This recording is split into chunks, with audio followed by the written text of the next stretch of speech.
I remember one time on a base, we were there and something, I think it was in Arif John, or one of those bases near there. Like, and everybody was in the hospital. Something had happened. Something had come into the base and somebody gotten taken shrapnel or something, and they were losing a lot of blood. And they basically had this hallway lined up in this hospital of like people literally going through and donating blood. It was like, there may have been 100 people in the hallway. And they're like, hey, can you just kind of go through and just try to boost people's spirits? And it was like, man, it was just a kind of a harrowing moment because you're like, I don't know these people, right? Like, I'm not one of them. You know, I'm one of them in the sense that I'm an American and I have like empathy, maybe something. There's something there, like a human connection. But man, that was like heartbreaking. And so you were just kind of passing out waters and shaking hands and just like, you know, patting people on the chest or trying to do anything that you felt like maybe God was pushing you to do without being egotistical to try and just be there and support. Sometimes, but you were there, right? They had to be there. You did not, right? And so that was a special thing. The fact that you took the time to go over there to do that, to pat them on the back, to shake their hand, to hand them a water bottle, to tell some jokes, to break up their day a little bit, help them through that experience. I'm sure that was profoundly impactful for you, but it was also very meaningful for them. I've seen it, hundreds of times. Yeah, and it's helpful, to have somebody from home show up and say, "Hey, thanks for what you're doing." And the next day they found out that the guy didn't make it, and it was just like, have you had moments like that on these bases? Like, what kind of moments do you kind of experience on some of these bases? Have you been in some moments where have you been on bases where it's a night where it's like, man, this is a lot's happened today, and it might be a tough night for these guys to come and enjoy some music? Like, or what are some of the things we don't see that as regular civilians of what base life is like? When you go to a war zone, you're keenly aware that at any moment, for any one of these folks that you're meeting, any of these soldiers who are infantry especially or something like that at any point they could get called out to a mission, get in the Humvee or get in the tank or whatever, go out on a mission, and something bad could happen to them. And you're keenly aware of that. And that's happened to me multiple times where I'll be taking pictures with 1,000 people or something like that. And I know that, at any minute they could get called on a mission, and that could be their last mission. Anything could happen. So the 20 seconds that I spend with them or something like that can be very meaningful. I've had mothers come up to me with photographs of me and their son he was killed the next day, after, not like, this is the last picture that was taken. And as soon as he got that picture, he sent it home to the family, and it lit him up. And then the next day he's shot by a sniper or something like that. And those types of things can impact you in a very profound way. Yeah. And you don't forget about that. Yeah. And it makes you come back and do it again. I thought the first time I went to a hospital,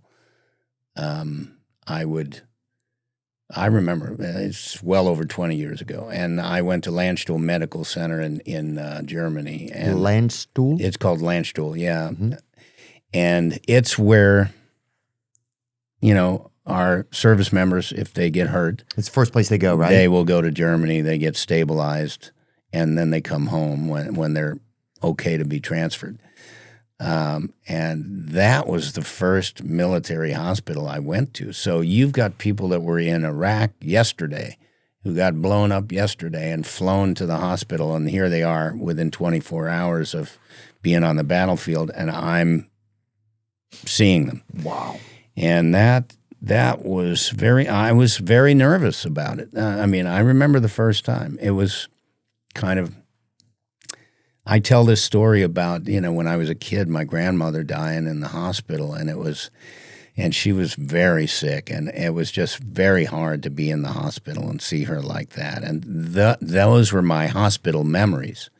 And so now I'm on a bus with the USO, and I'm driving to the military hospital where our troops are first taken when they get blown up or something bad happens to them. And I'm going to see a bunch of these people, and I'm thinking, I don't know how I'm gonna get through it. You know, I'm nervous. I'm feeling kind of nervous in my stomach.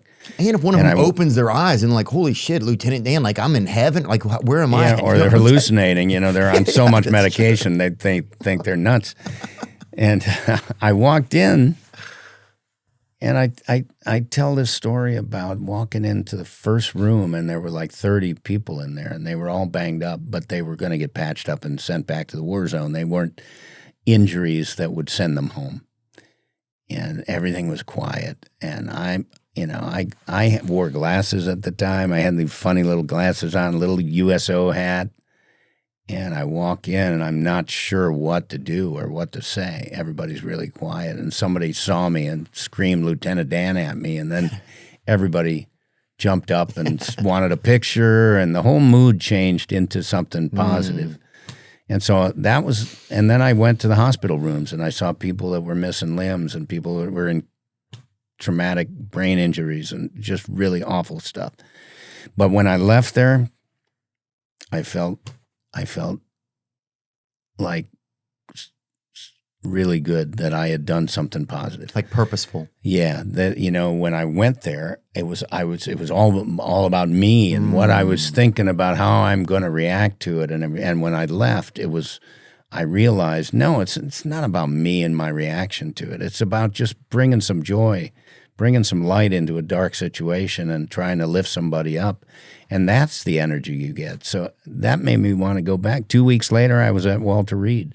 And then I was at another hospital, Naval Medical Center at Bethesda. And then now it's hundreds of trips and, multiple thousands and thousands of wounded service members and family members. We take care of, families of our fallen heroes. And, you wrap your arms around these kids that have lost a mom or a dad in the military, or even our first responders, firefighters, police officers. We take care of all of them, and you're doing something positive, and it helps you get through the difficult moments where you meet somebody that's really been through some really bad stuff.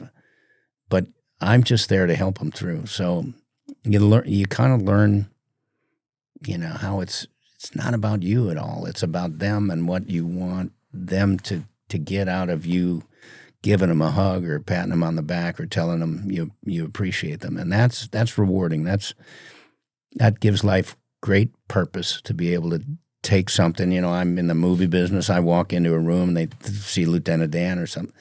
But it makes Lieutenant Dan so much more meaningful when he can actually do something positive for somebody else, Yeah, he wasn't a character that just kind of ended right there.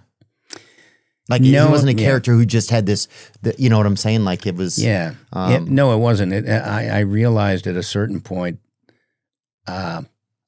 Lieutenant Dan's just he's just a part of my life now, because so many soldiers relate to him. And, I'd go into the hospitals and I see somebody missing both legs like Lieutenant Dan, and they want me to talk about the story of Lieutenant Dan.